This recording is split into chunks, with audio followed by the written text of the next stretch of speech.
Okay. Good morning or good afternoon, wherever people are. Welcome to this ITIF event on road user charging, VMT, mileage user fee. There's a lot of different names that this new policy innovation goes by. And we're really pleased. We've got a great program today. And in particular, we've got two authors of a very solid and in-depth report, one of the best reports I've seen really on this whole question of mileage-based user fee or VMT, and particularly its effect on the environment. So we're going to hear from them, then we'll hear from Barb Rohde here for comments, and then we'll open it up for questions for you all. So let me just jump right in and introduce our speakers. Matt Butner is an economist at the Office of Energy Policy and Innovation at the Federal Energy Regulatory Commission, FERC. Where he specializes in energy economics, environmental policy, and industrial organization. He was also an economic fellow at the Institute of Policy Integrity, where he co-authored this report that he'll be presenting with Justin Gunlach, who's a senior attorney at the Institute for Policy Integrity in New York, where his work focuses on state-level climate and energy policy. The Institute itself focuses on those questions with the aim of improving the quality of government decision-making. Barbara Rohde is an executive director of the Mileage-Based User Fee Alliance, which was created as an educational organization to further information on mileage-based user fee projects in the U.S., which there are many now. 10 years ago, that was much scarcer. I think 10 years ago, it was only Oregon, and now lots of places are dipping their toe in the water, and we also hear that from Congress and Secretary Buttigieg as well, talking about it. She holds joint appointments as a research fellow at the Humphrey School and Center for Transportation Studies at the University of Minnesota.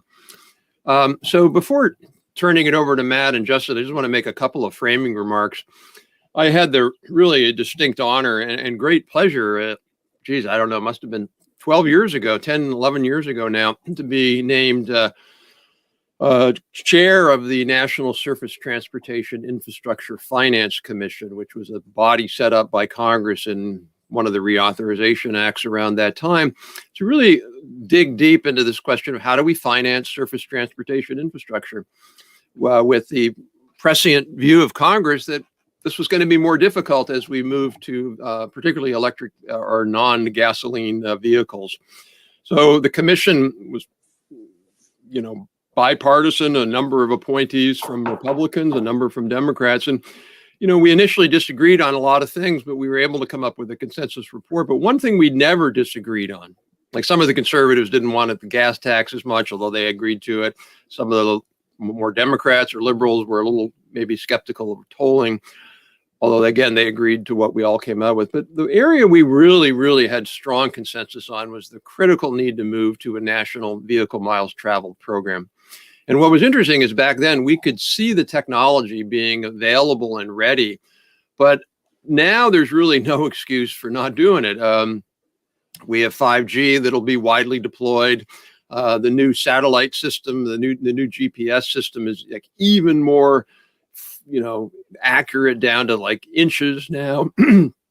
Just the whole ability, of people having mobile phones, of smart and connected vehicles. It just makes sort of putting this system in place much, much easier. You can imagine every new car being built having a system in place that allows it to be charged by the mile. And there are all these amazing things that would happen if we had that. Think about it as essentially a platform. It's like a smartphone is a platform for all these apps. If cars and particularly heavy trucks, in our view at ITIF, heavy trucks should go first. There aren't that many of them. It's easier to do. But in any case, we can do it. The technology, I believe, is not the issue. Frankly, nor is privacy. These can and will and should be designed in a way that are much more privacy. They're 100% privacy protective. Nobody needs to know. The government doesn't need to know where you drove. They just simply are going to say you owe us $5 or you owe the state of Maryland $3, whatever. They don't need to know where you drive. And there are also actually probably progressive for rural drivers. There's another myth out there. Well, rural drivers drive more, so they're going to pay more. They're totally wrong. Rural drivers already pay more for the gas tax because they drive more. on average, rural drivers tend to drive pickup trucks or larger vehicles and older vehicles on average, which get less mileage. And so they're going to actually benefit from moving to a VMT on average more than, say, a suburban driver in DC. So I think there's a lot of the technologies there. There's a strong policy case for it, and that's really what we're going to hear today. So I guess, Justin, are you going to kick us off? I am. Wonderful. Thank you, Rob. And thank you, Rob, and ITIF for co-hosting with us today. And thank you to everyone on this webinar for attending. We know that there is a river of webinars flowing your way, so we're grateful to have your attention. So I wanted to lead off just by saying that in this moment, the transportation policy iron is hot. Mayor Pete is at the Department of Transportation. Amtrak-loving Joe Biden is our president. We are coming out of a period of pandemic that has jostled several settled ideas about getting around, and we are seeing the advent of electric vehicles and e-bikes and e-scooters for the many. So there's not going to be a better time to rethink transportation infrastructure or to re-examine how we should understand its costs and benefits and the current approaches to its design. So in a moment, I'm going to turn the mic over to Matt, who is the lead author of Policy Integrity's report, A Pileup, Surface Transportation Failures and Market Solutions. But I first very briefly, want to set the scene. So in policy integrity, we tend to come to policy issues with one foot standing on economic principles and the other standing on a solid legal analysis. We recognize the importance of understanding the nuances of existing institutions and circumstances, but we try to never lose sight of the fundamental concerns that drive a given set of policy questions. So in the context of transportation, our approach focuses on transportation externalities, costs imposed on individuals who are not party to a transaction, as well as society and the environment as a whole. Having identified some big externalities, Matt's paper suggests roughly how to quantify them, and then identified some ways to align the external costs imposed by surface transportation and the transactions that give rise to those costs. We also take a look at a suite of mutually reinforcing policy solutions, of which VMT fees are one, that are available to better address those costs. So I will jump back in later on to talk about some legal considerations, but for now, here's Matt.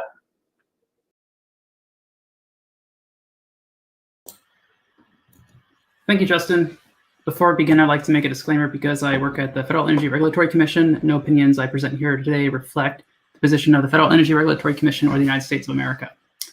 So I'm going to run through 4 major social costs associated with surface transportation in the United States before I discuss some of the policy solutions that we identify in this report. First off, climate change caused by greenhouse gas emissions generates social cost, including warmer temperature, more severe weather, and may likely influence the housing market. This is a classic externality where people are not liable for the costs that they are imposing on society. The figure on the left shows that greenhouse gas emissions broken down by sectors of the economy. You can see that transportation in blue is the #1 source of greenhouse gas emissions in the United States, and a large proportion of those greenhouse gas emissions from transportation comes from on-the-road vehicles, including light-duty, medium, and heavy-duty trucks. Although electricity sector generates similar greenhouse gas emissions to transportation, it's well understood that the electricity sector will decarbonize in the next decade or so as renewable technologies have gotten a lot more cost competitive. The same can't be said for the transportation sector yet. So there are 3 main factors that determine the greenhouse gas emissions from the transportation sector. Those are shown on the right here. The first is the carbon intensity of the fuel. So whether you're using electricity, diesel, or hydrogen, there's different carbon content associated with that fuel. The second is the fuel efficiency of the vehicles, and this is related to a miles per gallon measure. How far can you travel on 1 unit of energy? And the third one is the total miles traveled, referred to as vehicle miles traveled, or VMT. For every mile traveled, there is going to be some sort of associated greenhouse gas emissions, so long as you have a fuel source that is not zero carbon. To reduce greenhouse gas emissions, you can target any one of these 3 factors. In the transportation sector, electric vehicles are going to be a game changer. The map on the left shows how many miles you can travel while emitting the same greenhouse gas emissions in 1 gallon of gasoline. You'll see in some areas you can travel 3 to 4 times as far with having the same carbon footprint as the average internal combustion engine vehicle. Electric vehicles are more efficient and they use a fuel that is increasingly less carbon intensive. Like many other people, I'm optimistic about EVs, but there are 3 issues preventing electric vehicles from being the panacea to all of surface transportation's problems. Even if we had 100% EV sales today, it would take over 15 years to have 100% EVs on the road because of the slow fleet turnover. And with most 100% electric vehicle goals not kicking in until 2035, widespread ownership of EVs won't happen until 2050. So the first issue is that getting there will be slow. The second issue is that more efficient electric vehicles will increase the demand for travel. On the right, you can see projections from the Energy Information Agency showing this trade-off. More efficient vehicles are going to reduce greenhouse gas emissions from the transportation sector by 2030.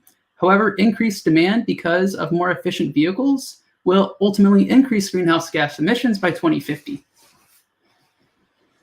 Finally, the main third issue with electric vehicles is that they do reduce greenhouse gas emissions and they can reduce other emissions associated from transportation, but they don't address the other problems with surface transportation, namely traffic congestion and traffic collisions, which I'll discuss in a minute. So greenhouse gas emissions are not the only pollutants associated with transportation. Several associated pollutants, including NOx, SO2, particulate matter, and volatile organic compounds contribute to cardiovascular problems, respiratory issues, infant mortality, and decreased cognitive abilities. Like greenhouse gas emissions, these pollutants are an externality in the sense that individuals creating the pollution are not liable for the costs that they are imposing on society. Generally speaking, the US has done a great job reducing these pollutants from the transportation thanks to federal grams per mile standard on new vehicles that have gotten stricter over time. You can see this in the top left portion of this slide. Because of this policy, the pollutants associated with surface transportation are proportional to miles traveled because they're a gram per mile standard, and newer vehicles are much cleaner than older vehicles. And so older vehicles are imposing a larger social cost than newer vehicles. The bottom left shows that this is still an issue in the United States. For one particular pollutant, NOx, you can see the damages across the United States. In some counties, they are greater than $1 billion for the year 2014, and the distribution largely follows the highway network. And then on the right, you can see that these pollutants can be hyper-local in nature. So these are measurements made from a car of black carbon. And you can see that largely follows the highway. And there's a few hot spots not along the highway, and those are industrial areas where large trucks will gather. The third major social cost that we talk about in this report is traffic congestion. Everyone can commiserate over traffic congestion, and for good reason. It's a massive waste of time, and it's often unavoidable. If you think traffic congestion has been getting worse year over year, you are absolutely right, as shown in this graphic using data from Texas A&MU Transportation Center. Since 1982, the average time spent in traffic has increased in nearly every city, and this is medium and large cities, and it has tripled on average. So it's not just a problem in New York or Washington, D.C. During the same time, total vehicle miles traveled in the United States has more than doubled. There's this close connection between VMT, vehicle miles traveled, and traffic congestion. Traffic congestion is largely understood as an externality because an individual does not consider how they might increase the travel time of others when they get on the road. It's similar to that saying that you are not stuck in traffic, you are the traffic. By getting on the road, you can decrease the travel time of everyone else. If unregulated, there's going to be more traffic congestion than what is optimal. In my opinion, I think solving congestion is one of the greatest challenges in the transportation sector. Unlike emissions, there's not such a simple technological fix like there is with greenhouse gas emissions or local air pollution. Alternatives to single passenger vehicles can reduce traffic congestion, but uptake is low and slow because there's limited infrastructure in place and people like their personal space. The dynamics of traffic congestion almost necessitates individuals to understand how they might influence the travel time of others. And that can be done through some sort of fee that is imposed per mile. So finally, traffic collisions create a massive toll on the United States in terms of additional mortality and morbidity. That's the fourth major social cost we talk about in the report.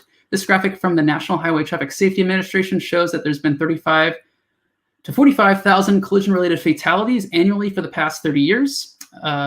The damages from traffic collisions are likely to be more than what is economically efficient because an individual does not always consider the potential harm to others as a result of a traffic collision when they decide how often to drive, how risky to drive, or which vehicle to drive. Although this graphic is a little tough on the eyes, I really like it, in part because it separates out total fatalities, which are the black bars, versus the fatalities per mile driven, which is that green line.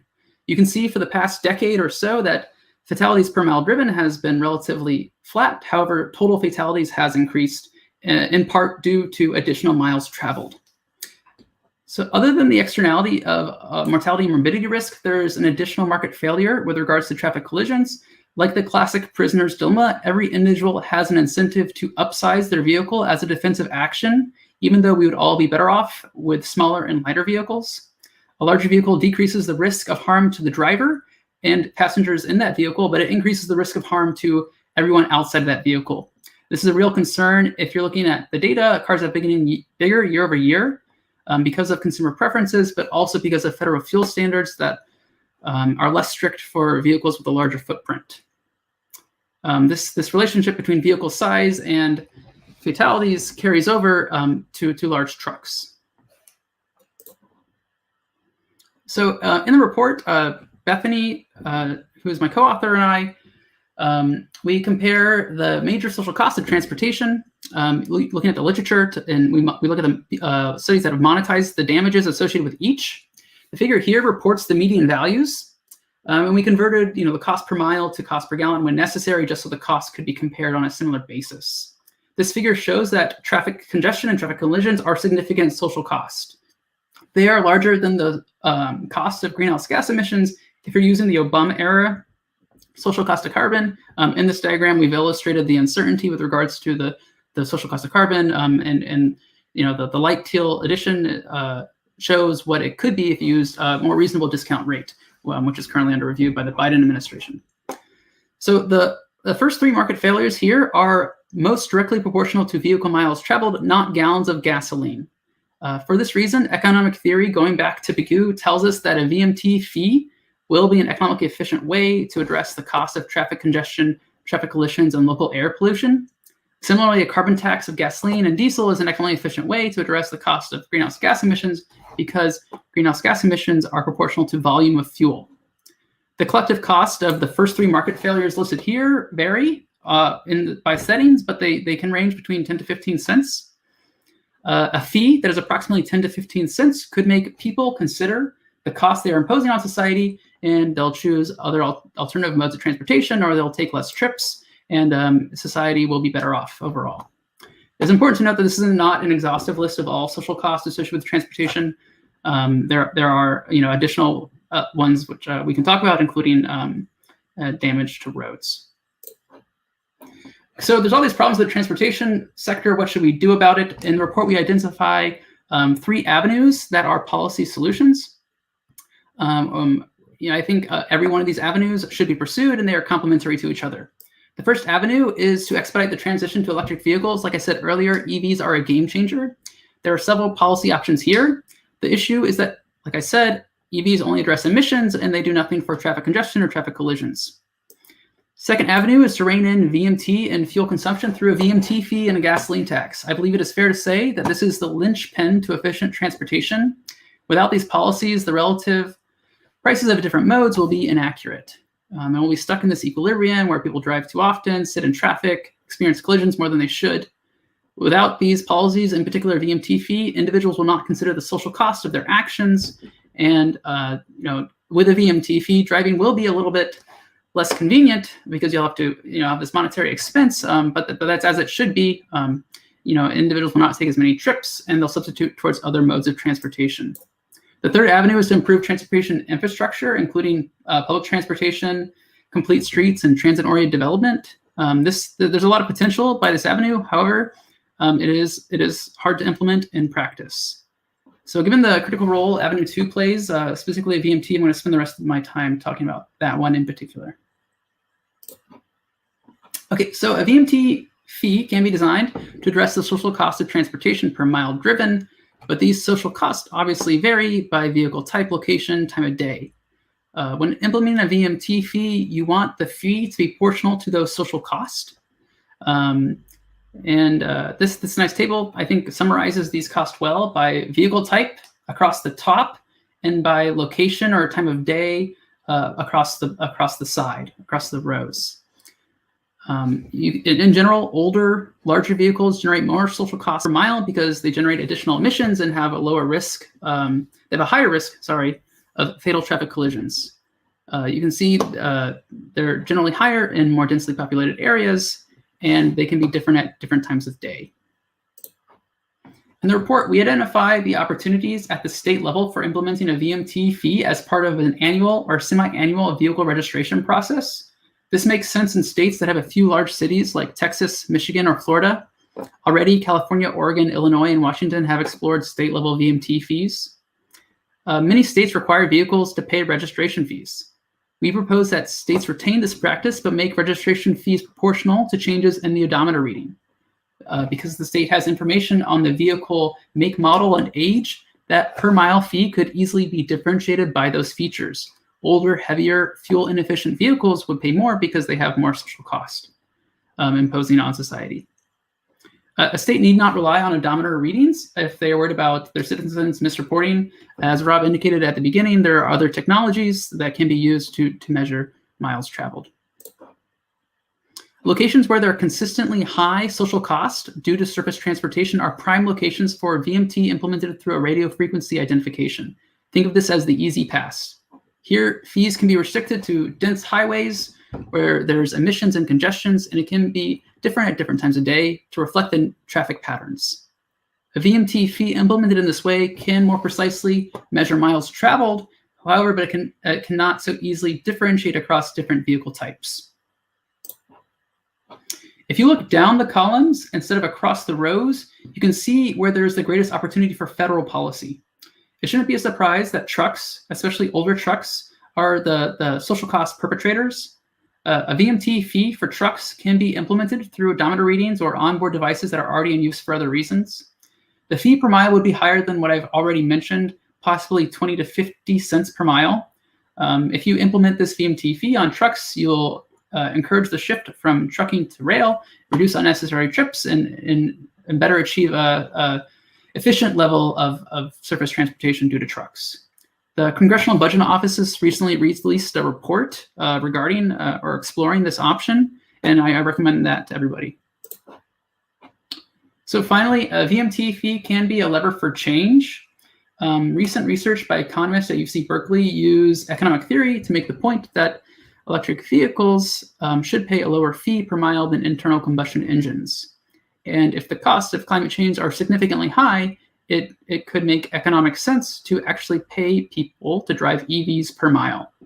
Obviously, that wouldn't work forever once you have 100% EVs, but it would help transition people away from internal combustion engines towards electric vehicles.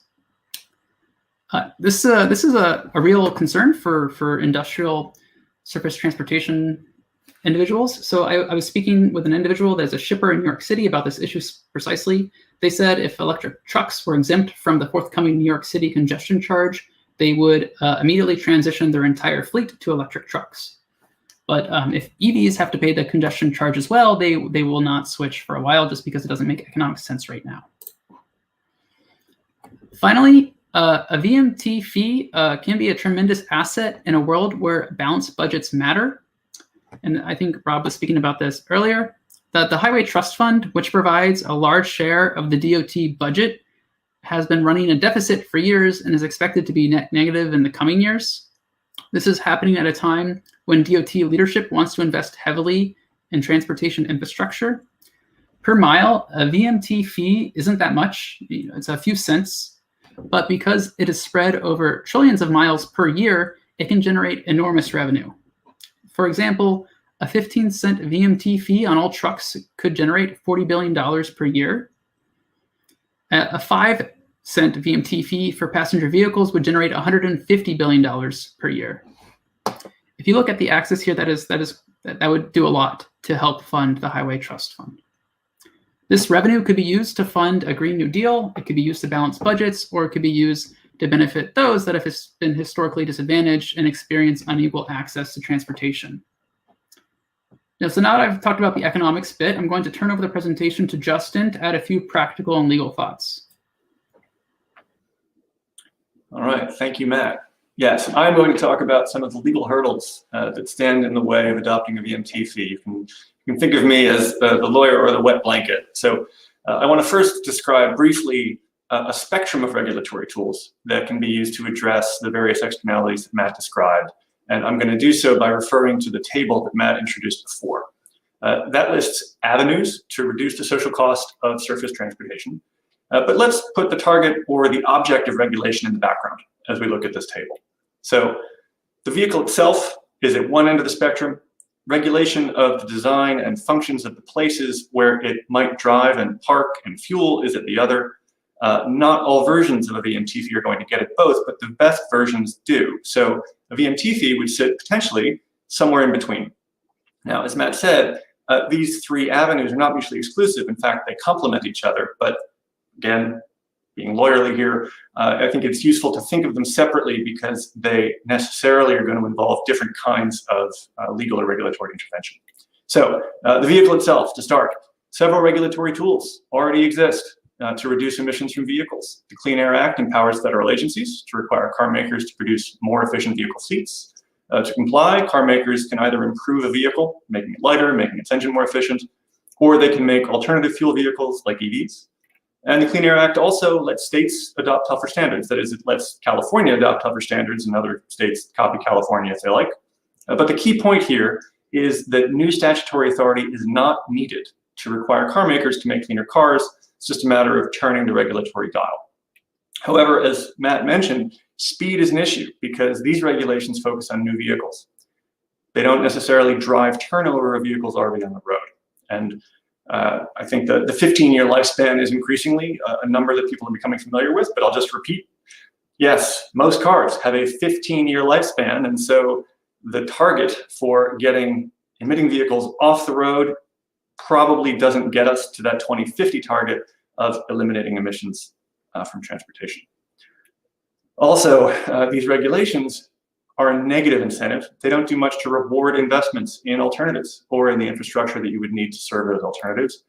And most important for this presentation, if you look at the externalities addressed column, even if we managed to use regulations and subsidies to replace cars and trucks with electric versions of them, we would still have only dealt with one of the ways that vehicles impose costs on our lives. So the other extreme, measures that would not just swap out emitting cars for clean ones, but would reweave the fabric of housing and land use and transportation so that people do not need to own a car to get where they want to go. What's not to like? You can see my poster of New York City transit options in the background.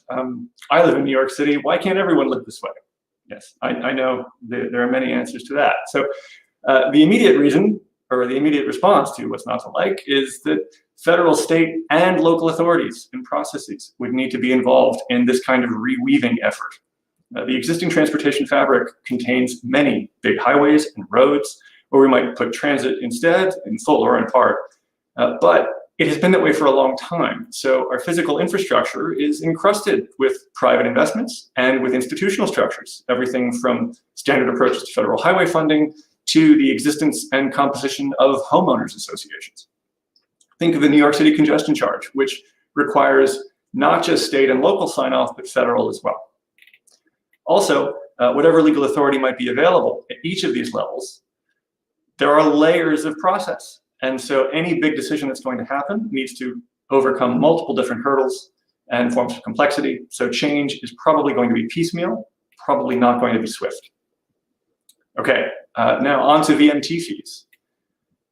Matt's description of the ideal VMT fee illustrates what I mean about that kind of fee getting at both the vehicle and the infrastructure. So again, in theory, this is a way to make it more expensive to drive at certain times and places and maybe in speeds based on what it costs society to have heavy emitting vehicles driving around a given place at a given time. In theory, we can make it cost prohibitive for drivers to find it worthwhile to venture into some areas at certain times if we think that it would just be better if they weren't there. But my role isn't to talk about the theory, I'm supposed to talk about the law. So let's move to the law. The first point that I want to make is that unlike emissions regulation and unlike many types of land use regulation, adopting a VMT fee would pretty certainly require legislation, and not just legislation, but likely some form of tax legislation. At the federal level, because this can qualify as part of budget reconciliation, thereby avoid the filibuster, maybe it's easier in that respect, but the recent history of the gas tax teaches that the politics of adding directly to the costs of driving are going to be very challenging. At the state level, if we were to adopt a VMT fee there, the politics would not be easier, but the process would likely be harder. 9 states have supermajority requirements for legislation that adopts a new tax or a fee, and 30 states place restrictions on the use of revenues from anything deemed a fuel tax. So there are going to be some structural hurdles in both locations. Constitutional considerations, specifically federal constitutional considerations. Well, I'll focus on one, which is the Fourth Amendment, which you might think doesn't pertain here, but it's definitely in the background. The Fourth Amendment prohibits unreasonable searches and seizures, as well as the issue of a warrant without probable cause. This is not an issue because I think courts would strike down a VMT fee based on some violation of the Fourth Amendment, but it is an issue because the fact of the Fourth Amendment and concerns about any law that involves both the creation and the collection of time-specific data about an individual's location is going to raise concerns for lots of stakeholders and so for lots of lawmakers.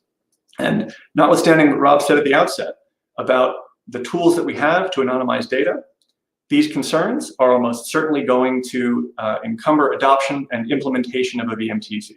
I'm not passing judgment here on those concerns being valid, overblown, anything in between. I just want to introduce their inevitable relevance to this discussion.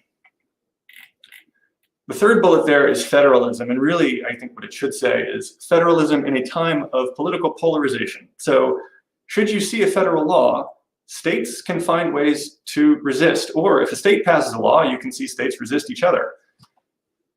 Here again, I'm going to focus on data collection, not because it's the only issue that would provide states with a means of throwing sand in the gears of this kind of law, but because it seems to be the most likely way that they would do it.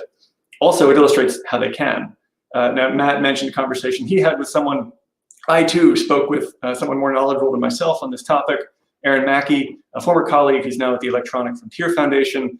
Lovely guy. He had lots to say about this. He absolutely wants fewer people to drive and for there to be less pollution, but he is very concerned about data creation and collection. A couple points to note on this federalism bullet. At least 16 states have already passed laws that expressly prohibit, restrict, or regulate the use of automated license plate readers. A federal VMT fee would, I'm guessing, prompt many more states to pass such laws. Again, this doesn't scuttle the fee, but it does potentially create problems for implementation. Notably, reasons that states might adopt this kind of law are not all the same. In some cases, it might be done to thwart the federal law's main objective of regulating VMT. But in others, it might respond to more general privacy concerns. It might serve some other political or policy aim.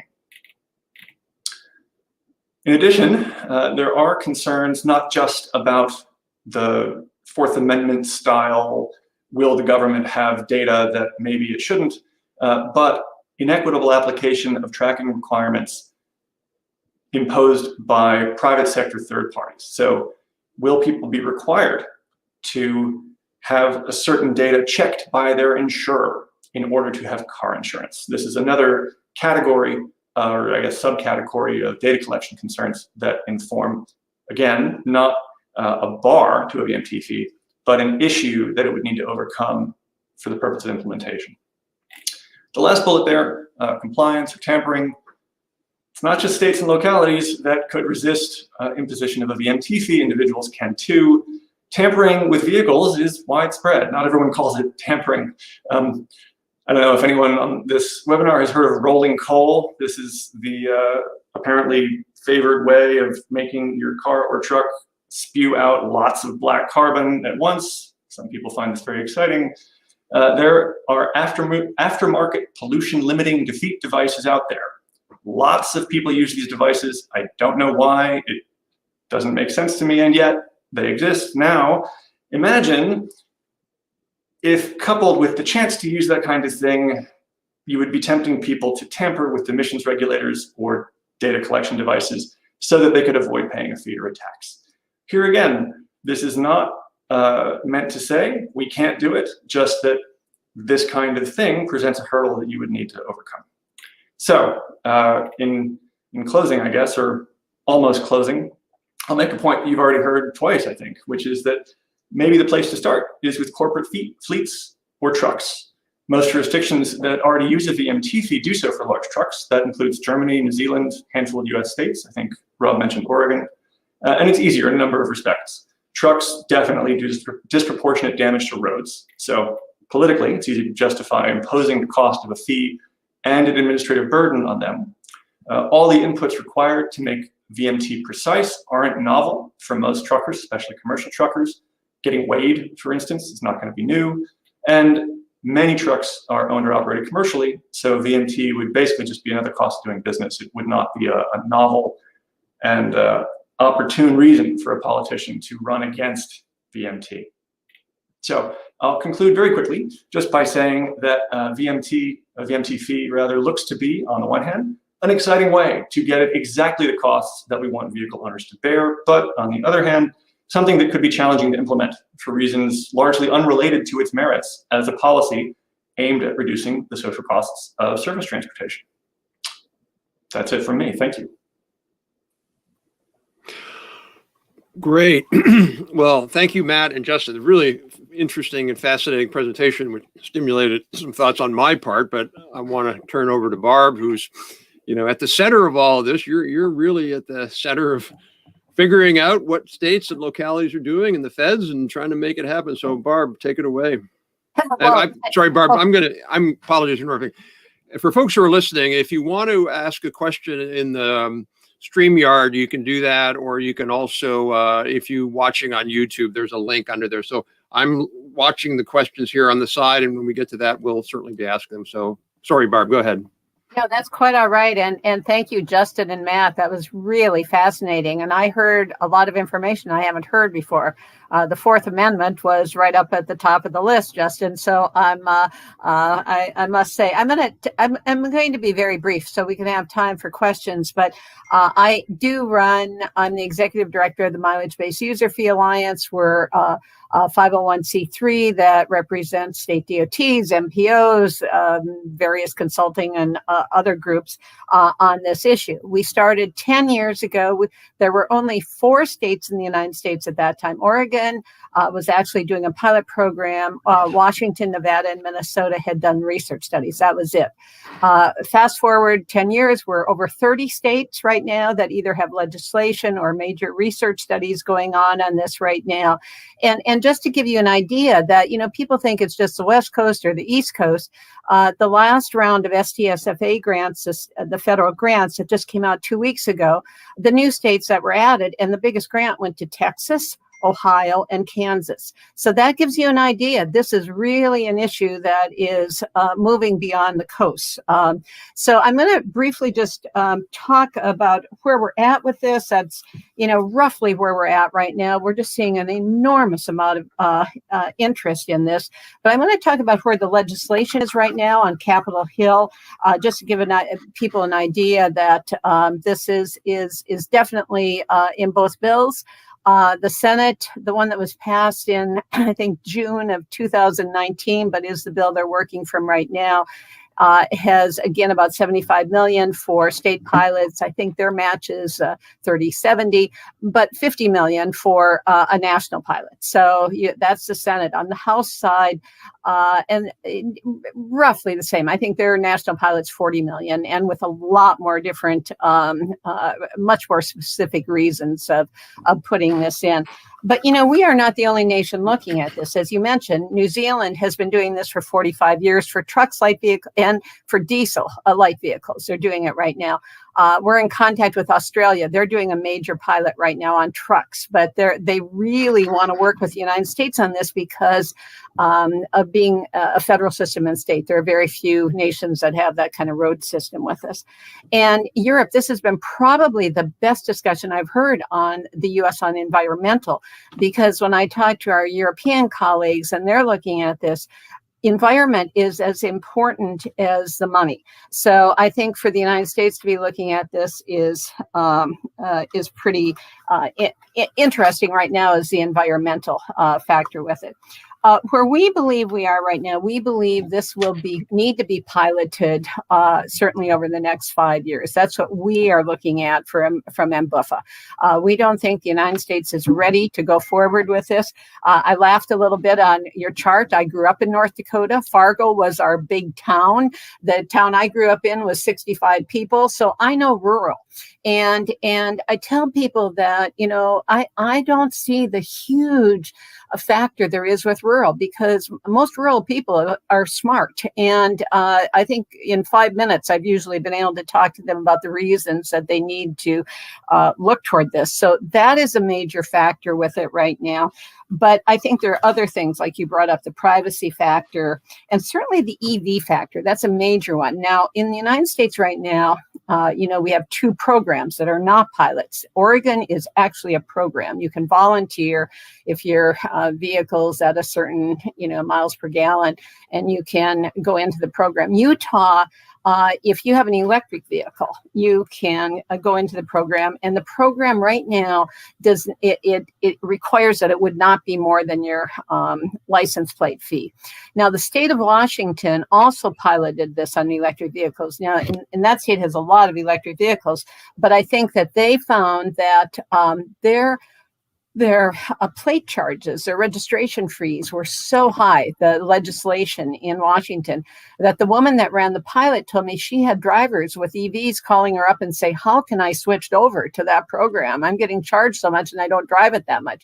So, there's a lot of stuff happening in very different areas in the United States right now. But in general, I think that we need 5 years at least to pilot this on both a national level and on more state levels. We've had a lot on the coast. We've had the East Coast and the West Coast. I do want to circle back to the fleets, because Minnesota, the state of Minnesota, has focused their entire pilot on fleets.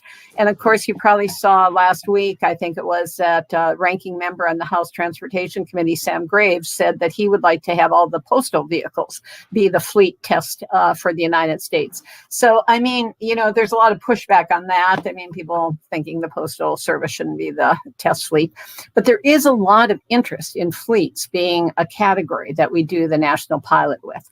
And I think that what we're looking at right now is we have a lot of states that have a lot of different interests in this. The state of Hawaii is piloting this, but they're doing all odometers with their with their vehicle inspection. And I said to them, well, I imagine you don't have to worry about out-of-state vehicles there. And they go, oh, yes, we do. We have military bases. So I guess every state has its own unique situation they're dealing with. But they feel strongly that the odometer the odometer readings at their state annual inspections are fine, and they've got working on that, and it works for them.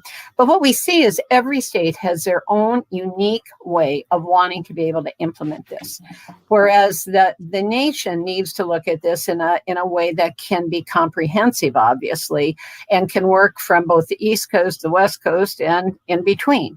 But money is the main factor, pushing this. It is not. It is not environment as much, but probably will become that way. And as you know, with the California situation, with no gas vehicles being sold under the governor's mandate after 2035, you're already seeing car companies move toward that. And I remember the days, I don't know if anybody else on here would remember this, but I remember the days of catalytic converters, when there were California cars and then there were cars for the rest of the United States. And that lasted, I don't know, about a couple of years. I don't think it lasted very long, because car companies just don't want to manufacture for one state. But even, I was told that California has 13% of the licensed vehicles in the United States. So they really do have a large say in where we're going with this. And they're looking at this very closely. I will say just my last comment on trucks, so we've got more time for questions. But we have, one of our members is Penske Truck Rental. And I didn't realize this, but a third of the third of the trucks in the United States are under lease agreements or truck leasing. And they're looking very closely at electric vehicles, especially at the Port of Long Beach and some of those major hotspots in Southern California. So I think some of these trucking companies might be moving a little bit ahead of saying that they're going to wait. But in general, I think that I really thought your presentation was interesting. I learned a lot of facts that I had not heard before, but I think it really emphasizes again that this nation really needs to pilot this, take a good look, not rush, and try to get as much information before we possibly move to this to implement. I'll turn it back to you, Rob. Great. Thank you, Barb. So we have a bunch of questions, and I realize you can vote on other people's questions, but you can't vote them down. So there can be no negatives. So if you don't like somebody's question, you got to just acknowledge that. So I want to just make a couple comments. I'd love to hear Matt and Justin's response. In our view at ITIF, also, I think I was probably speaking for the commission when we released our report in, I don't know when it was, 2009, I don't know. We believe that an odometer fee system is not enough because it doesn't get you all those other benefits that you alluded to. It gets you one benefit, it doesn't get you the other benefits. And so odometer fee is essentially a stupid VMT. It just kind of once a year you see this number, like, so what? The second is that, to go to Barb's point, is in our view, yes, 1,000 flowers bloom, laboratories of democracy, good stuff. But ultimately, in our view, we need a national framework. We need a system that's interoperable, so you go from one state to the next, so we don't make the mistake we made on tolling, where we have two different toll transponder systems. Number three, that the best way to do that is ultimately with an OEM mandate, that OEMs just comes as part of the car. And this goes, I guess, maybe to my major point, Justin, is, let me show this here. So this is my cell phone and my GPS, and it has a location of where I am. Apple doesn't know where I am. The operators of the satellite system don't know where I am. This is basically a one-way receiver. The phone and me know where I am. Thankfully, I know where I am. That's what would be on a car. So some places have two-way GPS, like maybe some expensive trucks. Cars will have a one-way GPS. It says, hey, I know where I am. That will never, ever have to be broadcast or, communicated with a government official. It can be set up, as we propose, to be automatically deleted after a payment is made, so that you can never go back and have a judge or a FISA court go back and say, hey, where were you? The data, once you've showed you've paid, that data is gone, cannot be recovered. So I totally understand that privacy is a perceptual issue. And I don't deny that, it's real, but it's not a real issue in my view. You can build these things where all you're doing is just, the only thing the state, in other words, the government would know would be, I owed $2 to Montgomery County. It doesn't know where I live in Maryland. It doesn't know when I drove. It just says I owe $2. So I'd just love to hear your thoughts on that.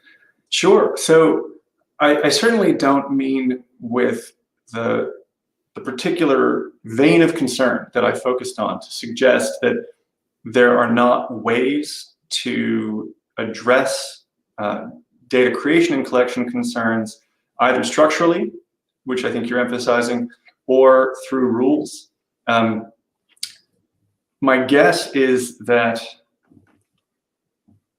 well, I'll put it this way. My understanding is that there are currently a number of different examples where and your phone is the first one that comes to mind for me, where there is a third party that has a large repository of data. Maybe you are more savvy about turning off certain settings in your apps. Maybe you have gotten in touch with your service provider to say, no, put a lock on this aspect of my phone. To my knowledge, in many instances, your service provider for your phone keeps that data, generally doesn't share it with anybody, but periodically government agencies can come and ask for it for one reason or another. That's where this kind of Fourth Amendment concern shows up. And obviously, Fourth Amendment carries with it the connotation of criminal investigation. I don't mean for that to distract, because the point is really just a large database of information about exactly where and when people are in different places that a government agency can use or that a third-party private actor could use. And so, I mean, I'll repeat where I started, but yes, I can absolutely imagine structural and legal solutions that would address those concerns.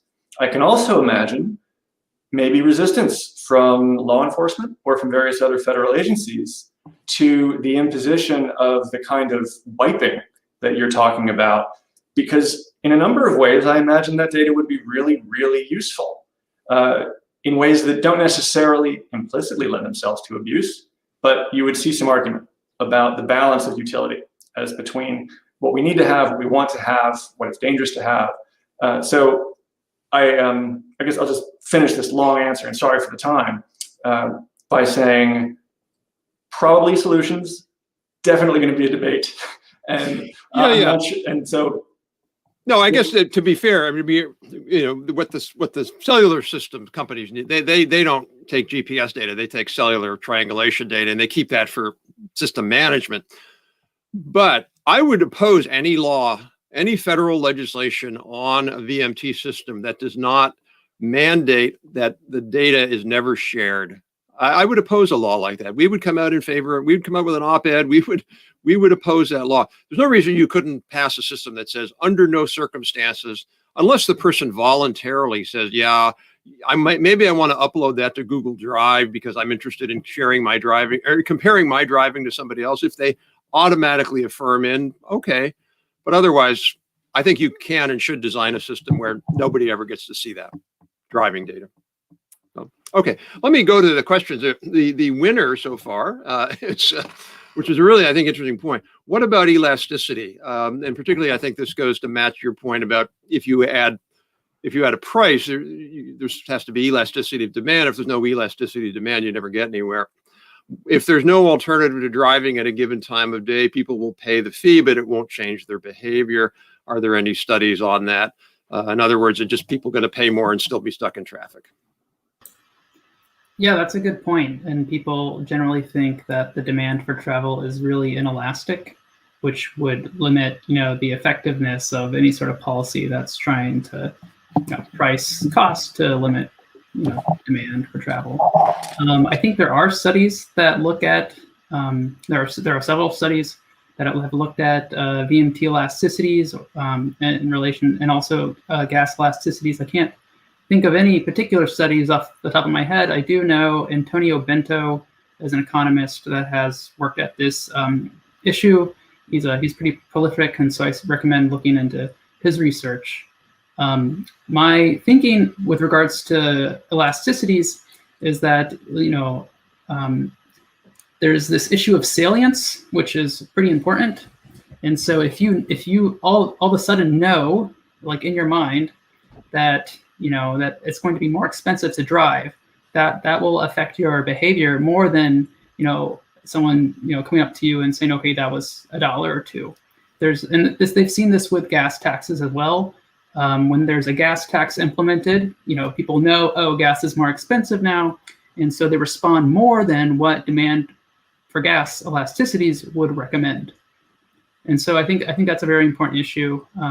Yes, demand for travel is inelastic, but when you have these fees in place, they actually change long run incentives as well. And so there's probably going to be some effect on infrastructure. People will demand bike lanes more. People will demand buses more.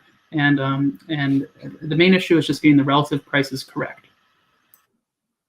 Yeah, there's long-term ones that you talk about. There's also short-term ones. People can, if you don't want to drive right at the peak at 8 when the prices are highest, you could go drive at 9, particularly now when we've got video and all this, there'll be more flexibility. Or maybe you decide I'm going to take transit today, or there people do have some flexibility. Not everybody, but I think there is some of that. There's a couple of questions that are combined, I think, make it pop it up at the top. And one of those is the issue of regressivity and low income. And then that's always been, particularly if you want to tax cars that are older, which I object to 100%, because I have a 2006 Honda that I've put 12,000 miles on because I never drive. I ride my bike everywhere, but I'm joking there. But generally, lower income people have older cars, which they pollute more. A VMT system might have some other implications for regressivity. And any thoughts on that? Is it real concern in terms of is it actually a possible problem? And if so, how would we address it? I do think it is something to think about, and I'm really glad the audience member brought up that issue. I know the Congressional Budget Office study found that the truck BMT fee that they looked at was not going to have any sort of different distributional effects than a diesel tax. And I think a smart policy would explicitly address any sort of regressivity that could come about through the policy through special exemptions or tax credits. I think that's, if you can do that, target, those that are lower income, that can address those concerns.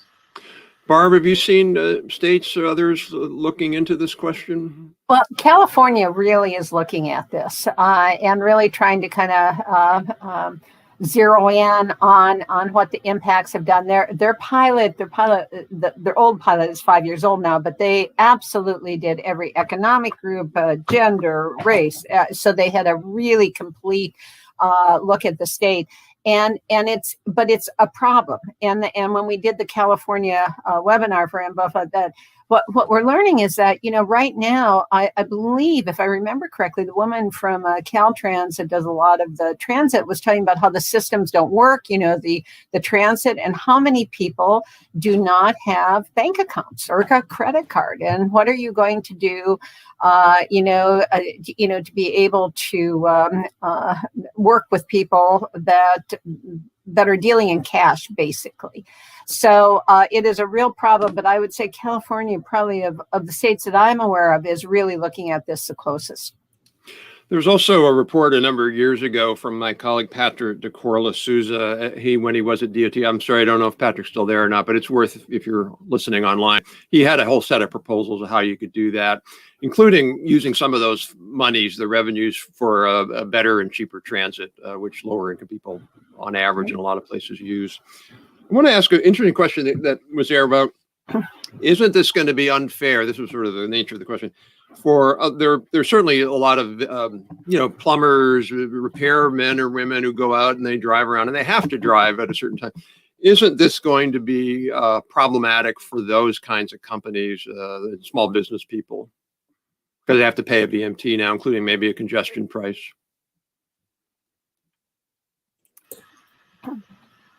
Well, I would just jump in and say that, this is something that people, I can't remember which pilot looked at this, but basically this is not the way are looking at it right now, is that it's not a congestion charge. This is a way to fund transportation in the United States. Each locality can make its determination if they want to do congestion charging with it or not. But, we see it right now is very similar to what these people would be paying with the gas tax. So it's just a matter of, unless I guess they pull up. Assume, sure. No, I agree. Well, assume a congestion charge in, the top 30 metro areas. What's the impact on sort of repair people or people like that who have to go and visit people's homes or small businesses? Any thoughts? I don't want to jump in where Matt should, but I'll just say, my immediate reaction is, one, I think it becomes a cost of doing business, and two, mostly what it does is reveal costs that are currently being imposed that we are choosing to ignore. Yeah, that's exactly what I was going to say, Justin. The people that do incur these costs can pass them through to the customers ultimately, and I think you could turn the question around and say, well, isn't it unfair that these repairmen can drive around and impose social cost on society through pollution, congestion, and traffic collisions without having to pay for those costs? Yeah, no, and the other thing, and this study is going to be old because we looked at it on the commission, but there was a UK government study that looked at it because they were toying with this idea, and their modeling showed that actually these repair people or local visiting companies would be better off because their time value of the money value of their time is quite high, and if they're stuck in traffic for 45 minutes, that costs them a lot of money. So because overall congestion would go down, throughput speed goes up, even though they would be better off, was according to what this British government study showed. So certainly that's an offset to what they pay. They would have more mobility. Yeah, a version of the you're not in traffic, you are traffic line. Yeah, exactly. So let me, a couple other questions here about trucking.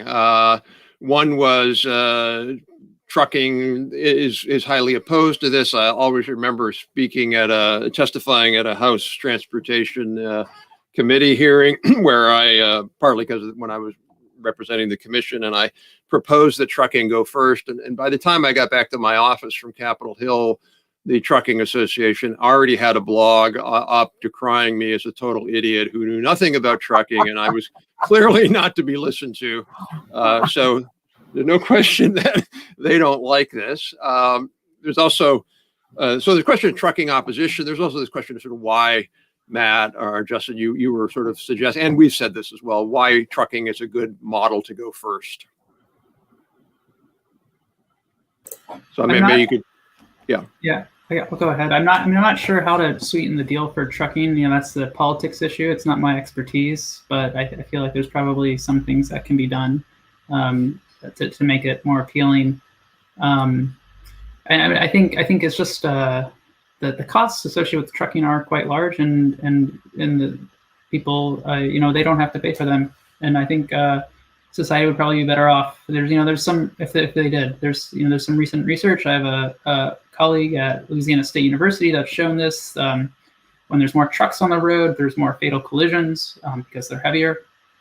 I think there's been more pavement damage. Yep. Which you didn't include in your model, but if you had included that in the model, it would have also, that's an externality. Yeah. It is massive, the damage on roads. And so, I think those costs should be accounted for. And obviously, no one likes to pay for something that they've not been having to pay for in the past. No, absolutely. That's the whole point of Washington. It's to make sure other people, your competitors, pay, and you get you get a subsidy. That's half of what Washington's about. Yeah, it is. It is. I just want to emphasize something Matt said, and also generalize it a bit. You encounter this kind of thing not just in this context, but frequently, where the way things have been tend to be assumed to somehow be efficient or correct or just. And the basic point of the report that Matt wrote, and that we definitely want to drive home today, is that the way it works right now, we are ignoring massive, massive costs that some people impose and other people bear.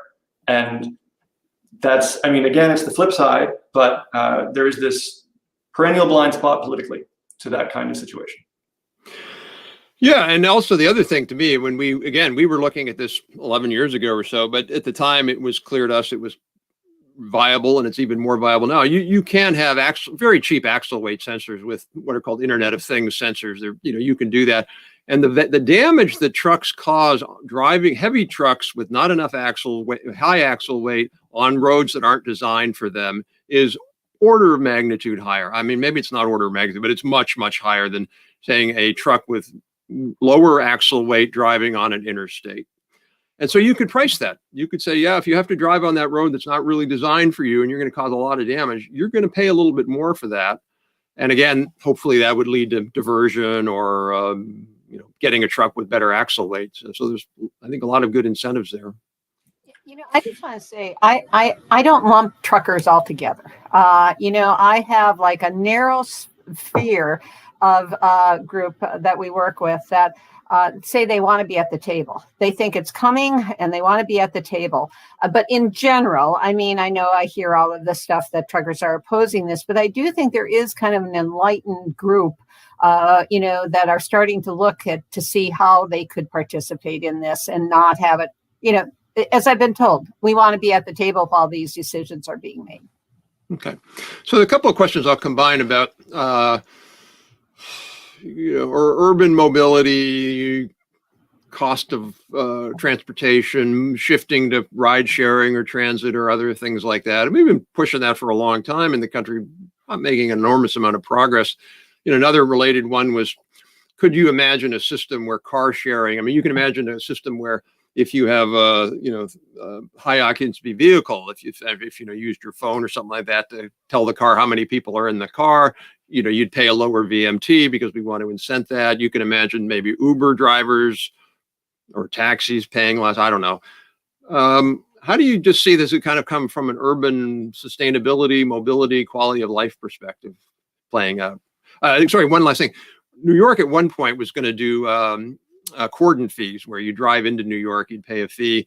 London did that. And by the way, the interesting thing about London is it used cameras, but once you had paid your fee, especially if you were signed up automatically, it deleted the trip record and nobody knew you ever made the trip. So it was something people, oh, cameras, privacy.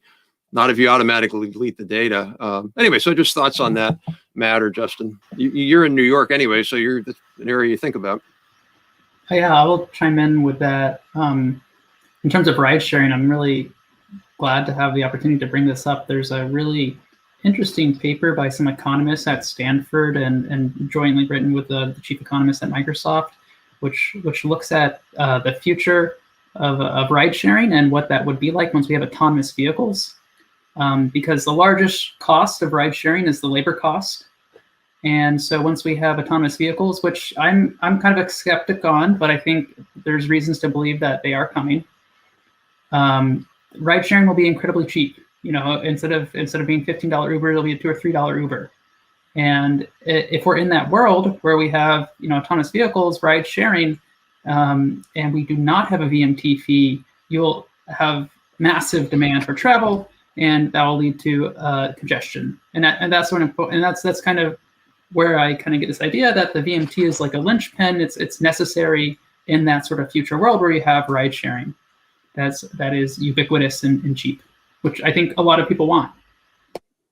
Yeah, the point that I would make in response to this question about urban mobility is a bit orthogonal, I think, to the thrust of the question.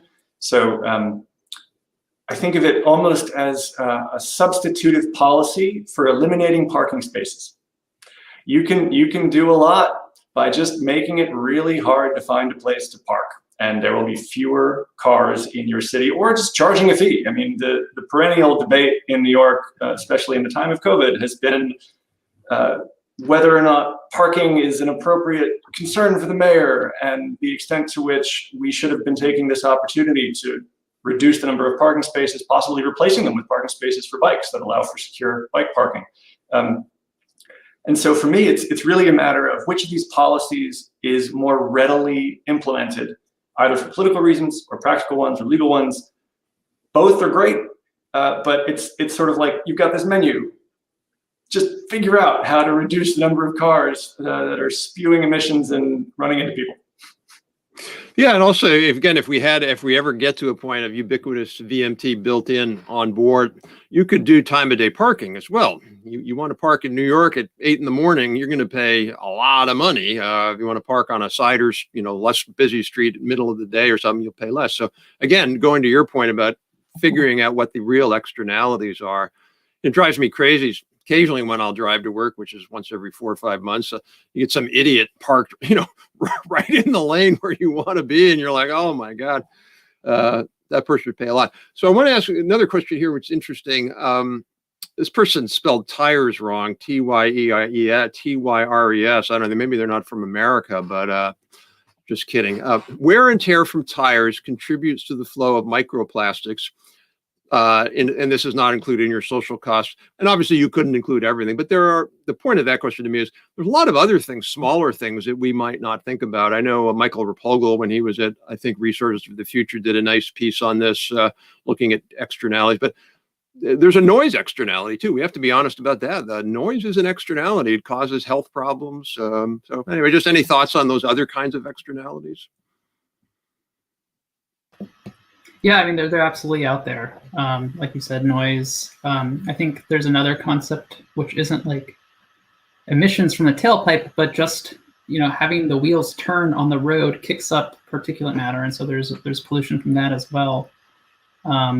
Yeah, I mean, I think what we tried to do in the report was identify the major ones in the sense that they were the largest in magnitude, but there's certainly others, and it's not just externalities. I should point out there's market failures.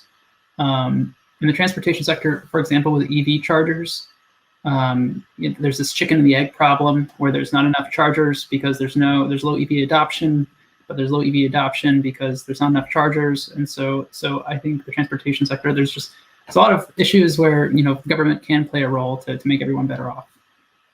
Yeah, we have a podcast, which I encourage everybody to listen to, Innovation Files. And we just recorded one yesterday with a woman who's with a group called Innovation Norway. And she was talking about their EVs.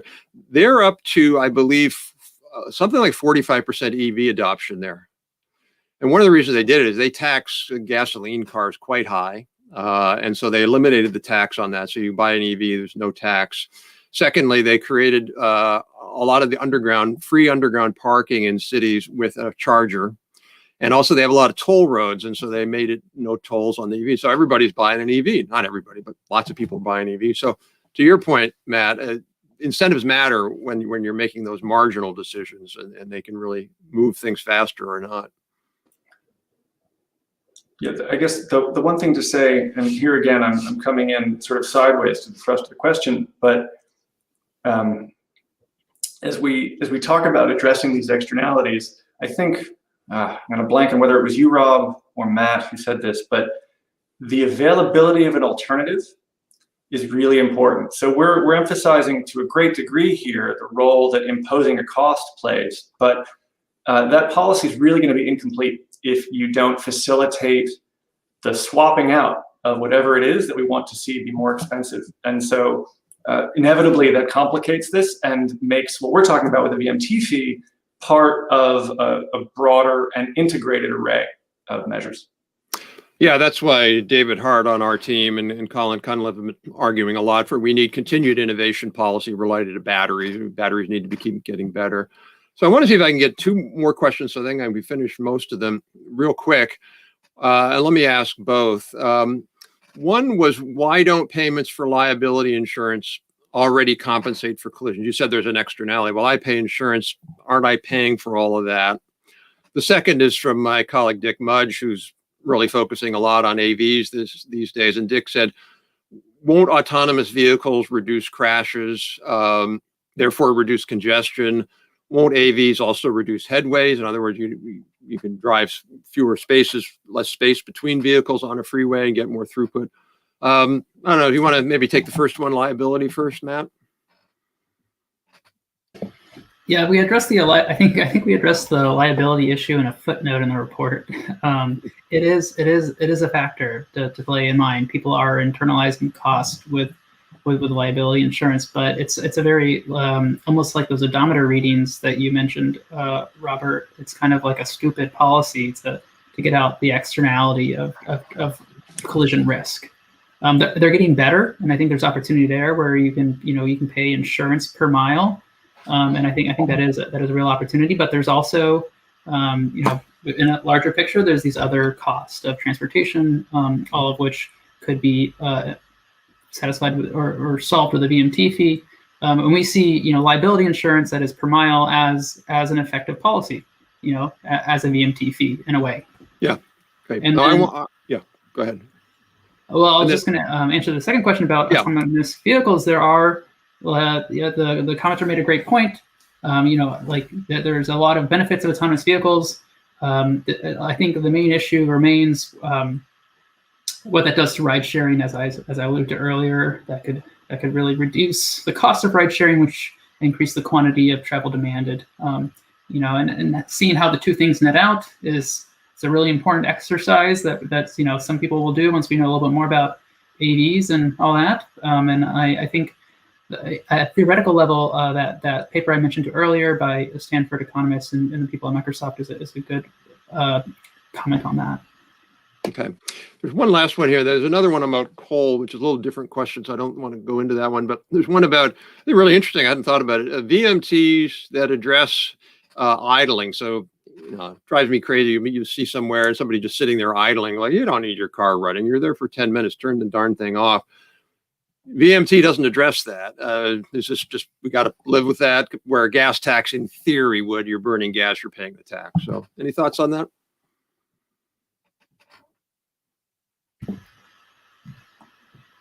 Matt, you want to go ahead? I don't want to hog too much of the time, but go ahead. That's absolutely true. They are correct, and we think that a VMT fee should be put in place alongside a carbon tax on fuel, and I think both of those can do something. And obviously the carbon tax would limit idling. Yeah, I'll in make theory, it. yeah, go ahead. But just a quick anecdotal point. My understanding is that now in New York City, there's a way to take a video of an idling vehicle and submit that and get a piece of the penalty in compensation for your good citizenship. There are tools out there available to tell on your neighbors if they're doing that kind of thing. I'm not sure how popular that is and it's going to stick around, but that's one solution that has been put out there. I bet there's going to be people whose full-time job it is to go out and make money by reporting these scofflaws. It'll be a new gig economy. So on that, there's more questions, but I promised everybody, both our speakers and our listeners, that we will adjourn at 1:15, and we're right at 1:15. So first of all, thank you everybody who's listening. I thought this was just a fantastic panel. The link to Matt and Justin's the report is on the website. I encourage everybody to take a look at it. They could only do somewhat justice to it in a short period of 20-25 minutes. So thank you, Matt and Justin and Barb. Thank you so much. And you know, you're doing the Lord's work at Ambufa, and we're making progress, and we'll keep going. All right. Thanks, everybody. Thanks, Rob. Bye-bye. Bye.